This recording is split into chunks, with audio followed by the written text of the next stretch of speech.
The hush that fell over the boardroom was not merely the pause between pronouncements, but a sudden, thick silence, laden with unspoken discomfort.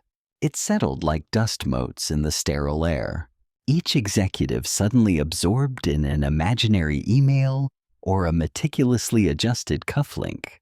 At the head of the polished table, she stood the CEO, a woman forged in the crucible of ambition and unyielding control.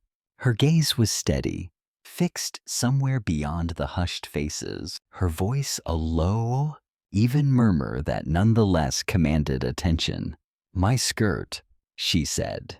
The words a quiet unraveling. "It's torn, I saw it then."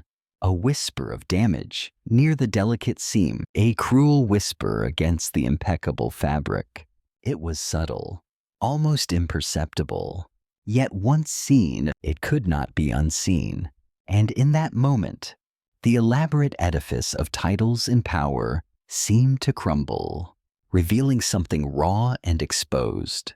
She was no longer the untouchable titan of industry, but a woman caught in a fleeting, private vulnerability, a humiliation no leadership manual could prepare her for. "I won't look," I found myself saying, the words a hurried offering as I rose from my chair. My gaze, however, was drawn irresistibly to her, to the slight tremor in her posture, the almost imperceptible clenching of her jaw. "But I need to touch it." A few heads snapped towards me, eyes wide with surprise, then quickly averted. A cough, a rustle of expensive fabric. She met my gaze then, not as a superior assessing a subordinate, but as one human weighing the fragile possibility of trust in another. A slow, almost imperceptible nod. It was a silent agreement, a quiet surrender. Her legend preceded her. The architect of empires. The woman who breathed life into failing ventures. Her interviews were sharp, her stage presence magnetic, her aura untouchable. Yet, this morning, a simple tear had undone the illusion, revealing the delicate thread of humanity beneath. She had stood too quickly, felt the give of fabric, and for a heart-stopping moment, the ground beneath her had shifted. I wasn't driven by heroism or bravado. It was an instinct honed by the quiet lessons of my mother, whose hands, calloused from countless stitches, taught me the sacred rules. When embarrassment strikes, dignity is the first line of defense. Always, I shed my jacket, holding it aloft like a makeshift curtain, a soft barrier against prying eyes. "Everyone," I announced, my voice steady, imbued with the quiet authority I didn't know I possessed. 5-minute break. No one questioned it. Authority, I've learned, sometimes sounds like kindness, confidently spoken. Behind the veil of my jacket, I heard her exhale, a soft, almost imperceptible whisper of air, escaping lungs that had held their breath for too long. "Thank you," she murmured, her voice husky, stripped of its corporate polish.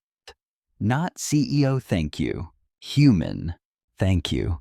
I knelt, eyes respectfully fixed on the intricate pattern of the carpet. My hands, guided by a practiced gentleness, found the torn seam.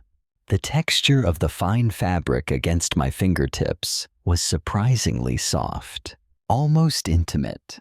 Yet my touch remained professional, distant. From my keychain, I extracted a small, unassuming clip, the kind one never expects to rely upon, and carefully secured the rebellious fabric. "I promise," I said, my voice low, a conspiratorial whisper against the sudden quiet. "This is the least dramatic fix in company history." A soft, surprised laugh escaped her, a sound like a delicate bell chiming in the hushed room. It was the sound of a carefully constructed facade cracking, of fear finally loosening its relentless grip. You know, she said, her voice still laced with amusement. I've fired people for less confidence than you just showed. I smiled, still not looking directly at her. I wasn't confident. I confessed the truth. A quiet offering between us. I just didn't want you to feel alone. In that moment, something shifted. It was an imperceptible realignment, a quiet settling of forces. The meeting resumed, the rhythmic drone of numbers and decisions filling the air once more. On paper, it was just another day.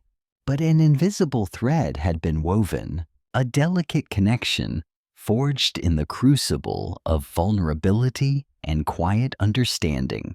Later that afternoon, a discreet message led me to her, not to the imposing executive elevators, but outside, into the crisp, cool air that seemed to strip away the suffocating weight of titles. We walked in comfortable silence, the distant city murmur a soothing backdrop to our unhurried pace. You didn't treat me like a CEO, she observed, her voice thoughtful, reflective. You treated me like someone who mattered. I offered her the truth, raw and unvarnished. Sometimes the strongest people carry the heaviest embarrassment alone, I said, my gaze sweeping over the autumnal leaves scattered across the pavement. Because no one thinks they're allowed to struggle. She stopped, turning to face me fully. Her eyes, usually so guarded, now held a deep, unreadable vulnerability. My whole life, she began, her voice soft, almost a whisper against the wind. I've been told strength means never needing help. Her gaze lingered on mine, a silent question, a hesitant seeking, and today, she continued, a torn skirt reminded me that true strength is letting someone help without turning it into shame. A week later, a subtle yet profound shift rippled through the company. At the next all-hands meeting, she shared a story not of the torn skirt itself, but of the feeling it evoked. She spoke of vulnerability, of dignity, of how kindness, far from weakening leadership, deepens its roots. People listened differently after that. Their posture softened, their expressions more open. The culture shifted, just a fraction, but enough to feel the change, like a gentle current beneath the surface. As for me, there was no promotion, no gleaming plaque, no headline emblazoned with my name. What I received was far more valuable. I learned that compassion doesn't demand applause. It only requires timing, a quiet awareness, and the courage to act. Because sometimes the most profound acts of kindness aren't grand or heroic. Sometimes they are simply saying, I won't look, but I'm here. It was the quiet intimacy of that shared moment, the unspoken understanding, that remained, a warmth spreading slowly through the colder chambers of the corporate world, reminding us all of the delicate humanity beneath the polished exteriors.